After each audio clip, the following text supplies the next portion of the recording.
Hi అండి. Good evening అందరికీ. Welcome back to my channel twins mother busy life style. నేను Nagalakshmi.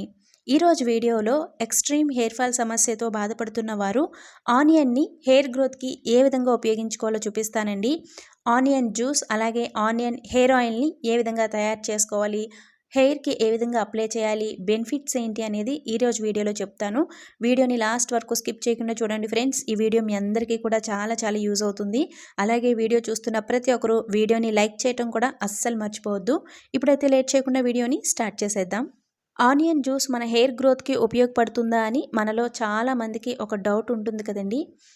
Onion juice hair ఫాల్ని control చేసి hair గ్రోత్ని promote చేస్తుంది అని సైంటిఫికల్గా prove అయిందండి. అందుకనే ఇప్పుడు మార్కెట్లో చాలా రకాల ఆనియన్ బేస్డ్ హెయిర్ ప్రొడక్ట్స్ అనేవి వచ్చాయి. Onion shampoo, onion hair oil, onion hair serum, ఇలా చాలా రకాల హెయిర్ ప్రొడక్ట్స్ అనేవి మార్కెట్లో ఉన్నాయండి. ఆనియన్ జ్యూస్లో ఉండే సల్ఫర్ కంటెంట్ మన హెయిర్ ఫాలికల్స్ని స్టిమ్యులేట్ చేసి మన హెయిర్ ఫాల్ని కంట్రోల్ చేసి హెయిర్ గ్రోత్ని ప్రమోట్ చేస్తుంది. అలాగే మన తలలో ఉన్న డాండ్రఫ్ని కంట్రోల్ చేయడానికి కూడా ఈ ఆనియన్ జ్యూస్ చాలా ఎఫెక్టివ్గా పనిచేస్తుంది. హెయిర్ ఫాల్ ఎక్కువగా ఉన్నవారు ఆనియన్ని తురిమి కానీ లేదంటే మిక్సీ జార్లో వేసి కానీ ఈ విధంగా ఆనియన్ జ్యూస్ని సెపరేట్ చేసి ఈ ఆనియన్ జ్యూస్ని హెయిర్ రూట్స్కి బాగా పట్టేలాగా అప్లై చేసి లైట్గా మసాజ్ చేసి ఒక 1 అవర్ వదిలేసి 1 అవర్ తర్వాత హెయిర్ వాష్ చేయండి. వారానికి 1 లేదా 2 సార్లు చేయటం వల్ల 100% హెయిర్ ఫాల్ అనేది కంట్రోల్ అవుతుంది. అలాగే డాండ్రఫ్ కూడా తగ్గుతుంది. మీ దగ్గర అవైలబుల్ ఉంటే గనక, మీకు వీలైతే గనక రెడ్ ఆనియన్స్ని హెయిర్ గ్రోత్కి ఉపయోగించుకోండి. ఈ రెడ్ ఆనియన్స్లో నార్మల్ ఆనియన్స్లో కంటే కూడా సల్ఫర్ కంటెంట్ అనేది చాలా అత్యధికంగా ఉంటుందండి. నెక్స్ట్ నేను ఇక్కడ హెయిర్ ఫాల్ని కంట్రోల్ చేసుకోవడం కోసం ఆనియన్ హెయిర్ ఆయిల్ని ఏ విధంగా తయారు చేసుకోవాలో చూపిస్తున్నాను. దీనికోసం ఒక పెద్ద సైజ్ ఉల్లిపాయని తీసుకోండి. పైన పొట్టు తీసేసి వాటర్తో చాలా నీట్గా క్లీన్ చేసుకున్న తర్వాత ఈ ఆనియన్ని మీరు మిక్సీ జార్లో వేసి పేస్ట్ లాగా ప్రిపేర్ చేసుకోవచ్చు. లేదంటే సన్నగా కట్ చేసి అయినా సరే ఈ ఆయిల్ని మీరు ప్రిపేర్ చేసుకోవచ్చండి. మీరు ఆనియన్ పేస్ట్ చేసి ఆయిల్ని ప్రిపేర్ చేసుకుంటే కనుక మనకి ఆయిల్ తయారవడానికి కొంచెం టైం ఎక్కువ పడుతుందండి. ఆ విధంగా కాకుండా ఈ విధంగా చాపర్లో వేసి సన్నగా చాప్ చేసేసి ఆయిల్ని ప్రిపేర్ చేసుకుంటే కనుక మనకి కొంచెం తక్కువ టైంలోనే ఆయిల్ అనేది రెడీ అవుతుంది. ఈ ఆయిల్ తయారు చేయడం కోసం నేను ఇక్కడ ఐరన్ కడాయి తీసుకున్నానండి. మీ దగ్గర ఐరన్ కడాయి లేకపోతే గనక అడుగు మందంగా ఉండే ఏదైనా ఒక గిన్నె తీసుకోండి. ఇందులో నేను ఒక పెద్ద కప్తో 1 కప్ గానుగ పట్టించిన ప్యూర్ ఆర్గానిక్ కోకోనట్ ఆయిల్ని తీసుకుంటున్నానండి. ఈ కొబ్బరి నూనెకి బదులుగా మీరు నువ్వుల నూనెను కానీ, మస్టర్డ్ ఆయిల్ అంటే ఆవాల నూనెను కానీ ఇక్కడ మీరు ఉపయోగించుకోవచ్చు. ఇప్పుడు మనం తీసుకున్న ఆయిల్ని ఈ విధంగా గ్యాస్ స్టవ్ పై పెట్టి ఆయిల్ కొంచెం హీట్ అయిన తర్వాత మనం ముందుగా చాప్ చేసి పెట్టుకున్న ఆనియన్స్, అలాగే నేను ఇక్కడ ఒక 1/2 టేబుల్ స్పూన్ మెంతులు, ఒక 1/2 టేబుల్ స్పూన్ కలోంజీ సీడ్స్ని కూడా ఇందులో యాడ్ చేస్తున్నానండి. ఇవి పూర్తిగా ఆప్షనల్. మీ దగ్గర అవైలబుల్ ఉంటే కనుక యాడ్ చేసుకోండి, లేదంటే అవసరం లేదు. నేను హెయిర్ గ్రోత్ కోసం ఏ ఆయిల్ని ప్రిపేర్ చేస్తున్నా సరే అందులో 1 టేబుల్ స్పూన్ మెంతుల్ని ఖచ్చితంగా యాడ్ చేస్తానండి.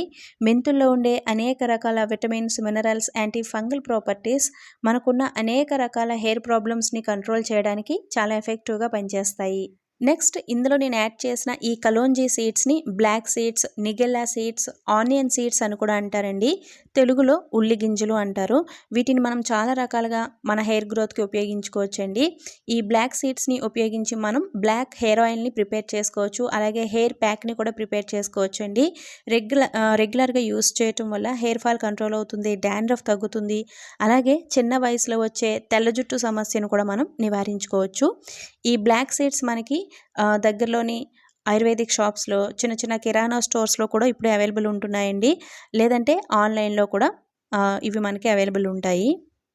ఈ ఉల్లి గింజల్ని చాలామంది వంటల్లో కూడా ఉపయోగిస్తూ ఉంటారండి. అందుకనే మనకి ఇప్పుడు చిన్న కిరాణా స్టోర్స్లో కూడా ఇవి అవైలబుల్ ఉంటున్నాయి. Onion hair oil almost ready అయిపోయిందండి.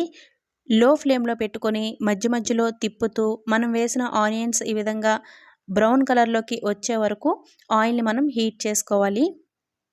మీరు ఆయిల్ తొందరగా రెడీ అవ్వాలి అని హై ఫ్లేమ్లో పెట్టి ఆయిల్ని ప్రిపేర్ చేసుకున్నారనుకోండి, మనం వేసిన ఇంగ్రీడియంట్స్ అన్నీ కూడా మాడిపోయి ఆయిల్ పొగలొస్తుందండి. మనం వేసిన ఇంగ్రీడియంట్స్ మాడిపోయి ఆయిల్ పొగలొచ్చింది అంటే ఆ ఆయిల్ ఎందుకు పనికిరాదండి. చాలా లో ఫ్లేమ్లో పెట్టుకొని మధ్య మధ్యలో తిప్పుతూ 15 to 20 మినిట్స్ మాత్రమే ఆయిల్ని మనం హీట్ చేసుకోవాలి. ఈ విధంగా రెడీ చేసుకున్న ఆయిల్ బాగా చల్లారిన తర్వాత ఒక పల్చటి కాటన్ క్లాత్లో కానీ లేదంటే ఈ విధంగా టీ స్ట్రైనర్లో కానీ వేసి ఆయిల్ని ఈ విధంగా వడకట్టుకోవాలి. Pure onion hair oil ready అయిందండి. మనకి మార్కెట్లో కూడా ఆనియన్ హెయిర్ ఆయిల్ అవైలబుల్ ఉంటుందండి. కానీ అందులో కొన్ని ప్రిజర్వేటివ్స్, కెమికల్స్ అనేవి ఉంటాయి. మనం ఇంట్లోనే చాలా సింపుల్గా ఎటువంటి కెమికల్స్ లేకుండా ఆనియన్ హెయిర్ ఆయిల్ని ఈ విధంగా మనం ప్రిపేర్ చేసుకోవచ్చండి. ఈ ఆయిల్ని ఈ విధంగా ఒక ఎయిర్ టైట్ గ్లాస్ కంటైనర్లో వేసి 3 నెలల పాటు ఈ ఆయిల్ని మనం స్టోర్ చేసుకోవచ్చు. ప్లాస్టిక్ బాటిల్స్లో వాటిల్లో కాకుండా ఈ విధంగా గ్లాస్ కంటైనర్లో స్టోర్ చేసుకోవటం వల్ల మనం ప్రిపేర్ చేసిన ఆయిల్ ఎక్కువ రోజులు ఫ్రెష్గా పాడవకుండా ఉంటుంది.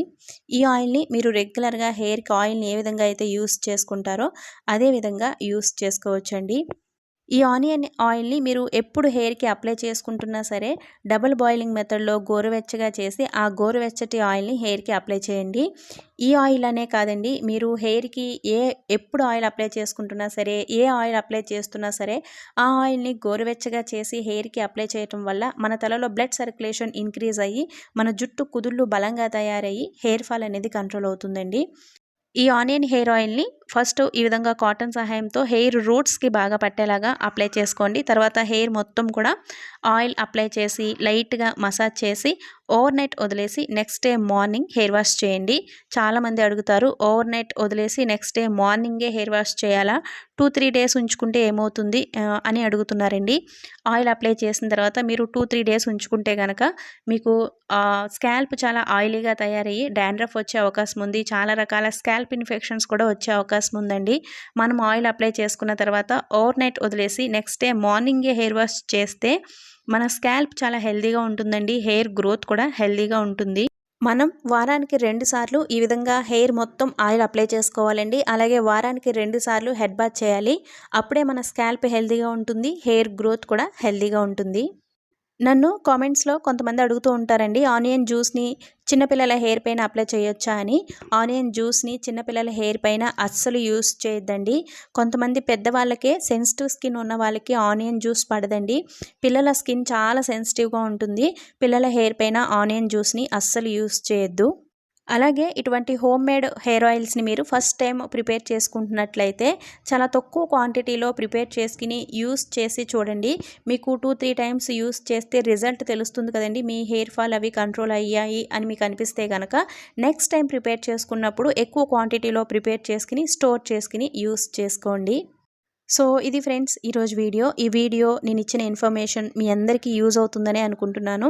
ఈ ఆనియన్ ఆయిల్ని తప్పకుండా ట్రై చేసి యూస్ చేసి మీ ఫీడ్బ్యాక్ని నాకు కమెంట్ సెక్షన్లో కమెంట్ చేసి చెప్పడం అస్సలు మర్చిపోవద్దండి. అలాగే మీకు ఏమైనా డౌట్స్ ఉంటే కనుక తప్పకుండా కింద కామెంట్ చేయండి. మరొక మంచి వీడియోతో మళ్ళీ మీ ముందుకు వస్తాను. Thanks for watching.